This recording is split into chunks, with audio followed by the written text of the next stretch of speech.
Good day everyone, this is Dr. Rosemary Galera from the Department of Family and Community Medicine of the Baguio General Hospital and Medical Center. I am here today to talk to you about the Primary Care Center. The outpatient department is a part of the hospital where patients receive diagnosis and or treatment but do not have to stay overnight. This is where the first point of contact usually happens. It is the shop window of the hospital, and thus, it makes or mars the image of the certain hospital. This is also the place for implementing preventive and promotive health services. The outpatient department, or the OPD, serves several functions. The first is the control of the disease by early diagnosis and timely treatment, to facilitate screening and investigations to confirm whether or not hospitalization is required for the patient, to provide effective treatment on ambulatory basis, to provide follow-up care to discharged patients and their rehabilitation. It also functions as a facility for training of medical, paramedical, and the nursing staff. It may also provide an avenue for epidemiology and social researches. And finally, for control and surveillance of communicable diseases to prevent an outbreak of an epidemic and conduct activities in the field of preventive medicine. There are different types of an outpatient department. The first is for ambulatory care, the second is a polyclinic, the health centers, the dispensaries, and in our case, the day hospitals. But walk-in clinics and others are also considered to be an outpatient department. Before we talk about the BGHMC Primary Care Center, or PCC, let me talk about some terms. Primary care is a term used to describe the following: the first contact care, or the point of entry for the patients. This describes the initial meeting of the patient and any of the healthcare providers. This also includes a continuity of care from sickness to health in the health or wellness and sickness continuum. It also describes a comprehensive type of care drawing from all traditional disciplines, coordinated function of all healthcare needs of patients, and the continuing responsibility of care from an individual to the family to the community health problems. But basically, it is also the personalized care of the patient. Primary care also refers to a program of meeting people's health needs through comprehensive promotive, protective, preventive, curative, rehabilitative, and palliative care throughout the life course of the patient. Strategically prioritizing key healthcare services aimed at individuals and families through primary care, and the population through public health functions as the central elements of integrated health services. This is the initial blueprint for the initial plans for the primary care center.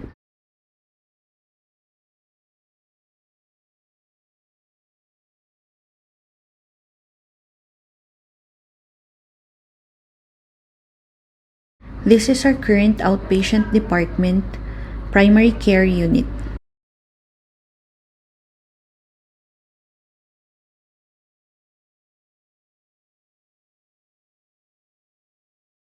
At the primary care center, new patients without records, old patients with new complaints, those patients for follow-up, admitted cases for follow-up as primary care, enter through the registration unit and is triaged either under the wellness center or the general care clinics.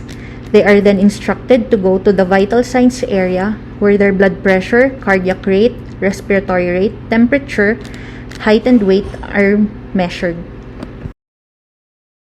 After the vital signs are measured, the different patients are then instructed to go to the different areas depending on their chief complaints. Room 216 for the Animal Bite and Treatment Center, where wound care and or immunization is being offered.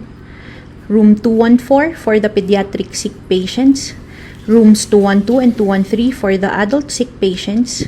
Room 210 for the Employees Health Clinic, Room 211 for the Industrial Clinic, wherein depending on each case, some laboratories, imaging, prescriptions, and proper referrals are being done. After that, the patients are advised for follow-up and are discharged. Aside from the general care clinics, the wellness center is also located inside the primary care center.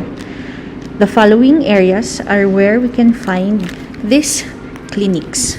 For women's health, it is found at room 201. For your pediatrics wellness at room 202. For the adult wellness at room 203. And at room 205, the geriatrics wellness clinics are situated.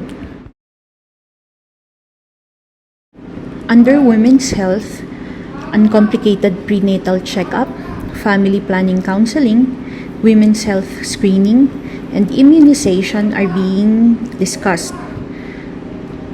Laboratories, imaging, and prescription are then dispensed depending on each case. Proper referrals are being made if needed. Follow-up and discharge procedures are then instructed.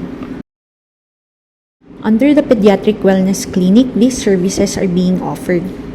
Newborn Screening and Continuity Clinic, wherein the newborn screening results are disclosed to the parents of the patients, and if needed, counseling is done.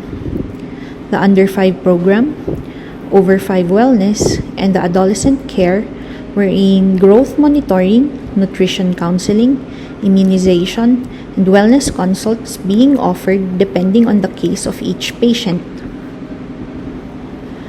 Under the Adult Wellness Clinic, counseling, nutrition, immunization, well consult or screening, chronic non-communicable disease or lifestyle diseases are followed up. Depending on each case, laboratory tests, imaging, and prescriptions might be given. Referrals might be done. Follow-up is advised, appointments are given, and then the patient is then discharged. Lastly, for the Geriatrics Wellness Clinic, wellness consult and screening, or chronic non-communicable disease, follow-up consultations are being offered.